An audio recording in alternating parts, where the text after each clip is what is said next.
What's good, YouTube? Keith Moore Jr. here, and today I want to talk about some mistakes that you should avoid early on in your lifting career so that you can reach your goals faster and continue to progress to meet whatever your fitness goals are. So, the first thing, you should have a program that you are sticking to and progressing within that program. So, when I first started working out, which was in middle school, I would just go to the gym to, lift weights because I wanted to build muscle. I wanted to have nice arms, I wanted to have a nice chest, I wanted to have six-pack abs and all of that. But I wasn't necessarily concerned with making sure my workouts catered to basketball, which was the sport I was playing at the time. My life pretty much revolved around basketball. I would play AAU basketball, and then when school was in, I would be playing basketball at school. So while I'm constantly lifting, to build muscle and to build strength, because I would do a lot of 1 rep maxes, especially on the bench press. Like I would bench press, back-to-back days, sometimes like even 3 or maybe even 4 days in a row, just to see if my strength went up. Now, I wasn't sticking to a program.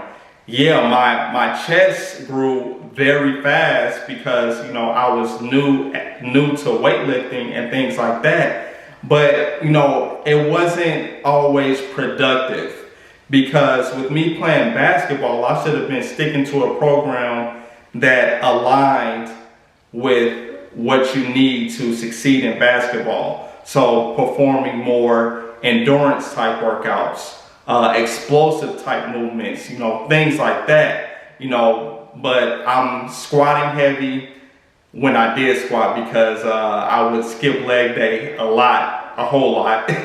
Benching heavy, curling heavy, just doing a lot of the wrong things, but it was because I did not have a program that I was sticking to. But, I don't regret the muscle that I was able to build from when I started lifting weights in like middle school and high school, because I did go to the gym a lot with like my dad and then some of my dad's close friends who I consider my uncles. So I would do their workouts a lot, but they were focused on building muscle. I didn't know any better. I didn't know like, okay, my workout should be probably different from what you all are performing. But when my body started to respond, I'm like, oh yeah, I'm gonna keep working out just like this. So, stick to a program, make sure you are progressing through their program and constantly improving, and be sure that their program aligns specifically to what your goals are. Because you don't just have to go to the gym and lift weights if your goal is to be able to run a marathon or to do an Ironman. So that's why it's important to make sure the program aligns with your goals. And something else that I would do is I would refer to, it was like a muscle and strength or a muscle and fitness magazine where bodybuilders' workouts would be in those magazines. And, I would perform, those workouts, and it would be very generic, because it wouldn't talk about how to progress.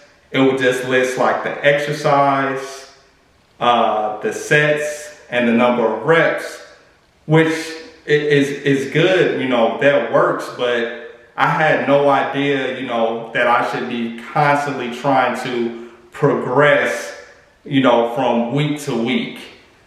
And like, I had no idea about body splits or things like that, rest periods, recovery time. So, I lacked a lot of knowledge. So it's important to understand, once again, okay, why am I performing this training split? And how is it going to be, productive to what my goal is.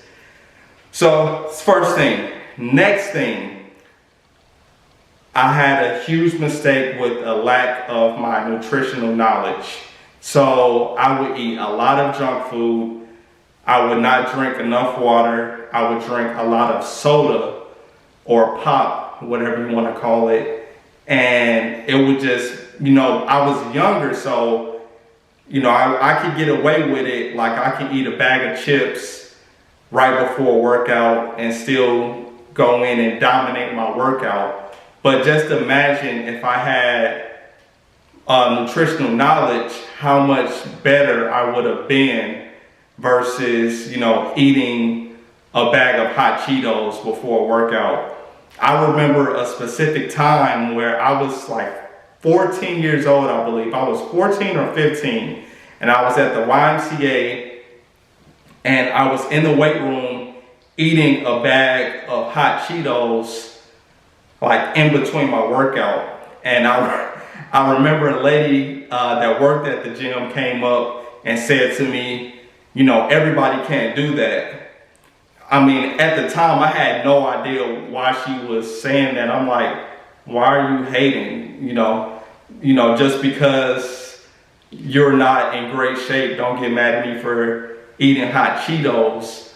I still think she was hating, but I said that to say, she had a point, because it's like pretty much everyone in there were adults, and me being an adult now, I can't, it won't be good for me if I'm in the gym eating hot Cheetos in between my workout. It just is a bad look and it's very unhealthy.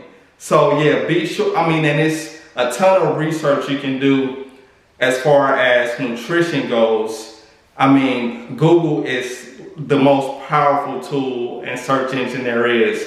So there should be no excuse for lacking nutritional knowledge. Not to say everything that you see on Google is, good. It's not always the best advice, but, you can pretty much sort through the BS. So it's good to look at multiple sources and see, try to find like 3 to 5 sources that are at least consistent and saying the same thing. Because I will be honest, you will see some stuff on the internet that makes no sense, and it's unfortunate because a lot of people will still try to follow that advice.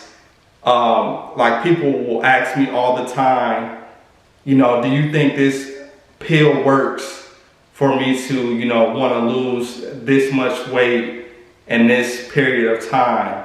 And I'm just like, if it sounds too good to be true, then it is. It's no way around it. So that's another mistake I had.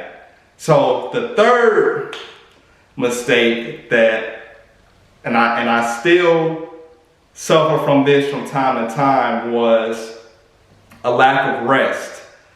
So I used to play video games a lot growing up. So I would be up till like 5 in the morning, let's say during the summer. And then I would go work out at like 7 or 7:30 a.m.